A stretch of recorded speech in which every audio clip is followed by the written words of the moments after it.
মাজারে যত বেশি টাকা পয়সা দিবেন তত বেশি গাঞ্জাখোরদের গাঞ্জা কিনতে সুবিধা হবে। গোলাপ শাহ মাজার দেখবেন যে তালা মারা থাকে, চারপাশে গ্লাস আছে, টাকা ফেলানোর সিস্টেম আছে, মাগার নেওয়ার সিস্টেম ওই চাবিওয়ালার কাছে। আপনি দান করার জন্য টাকা খুঁজে পাচ্ছেন না, ওই মাজার থেকে বাইর হইলে রাস্তা দেখবেন বহু গরিব মানুষ দাঁড়ায় আছে, বসে আছে, আপনি তাদেরকে দান করেন। আমি ধরে নিলাম কবরে যিনি শায়িত আছেন এ লোকটা আল্লাহর ওলি ছিলেন, নেককার ছিলেন, বুজুর্গ ছিলেন, মানলাম। তো নেককার বুজুর্গ যদি থাকে তাহলে আপনি মাজারে টাকা দিলে কি উনি পাবে?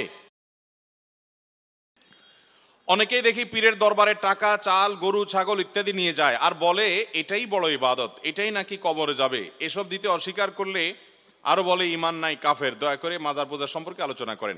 আলোচনা করার খুব বেশি সুযোগ নেই ভাই। মাজারে যত বেশি টাকা পয়সা দিবেন তত বেশি গাঞ্জাখোরদের গাঞ্জা কিনতে সুবিধা হবে। কারণ মাজারে সাধারণত মাজারের আশেপাশে থাকবেন বেশিরভাগ গাঞ্জুটি থাকে। অতএব এখানে যত বেশি টাকা পয়সা দিবেন তত বেশি গাঞ্জুটিদের গাঞ্জা কিনতে কি হবে?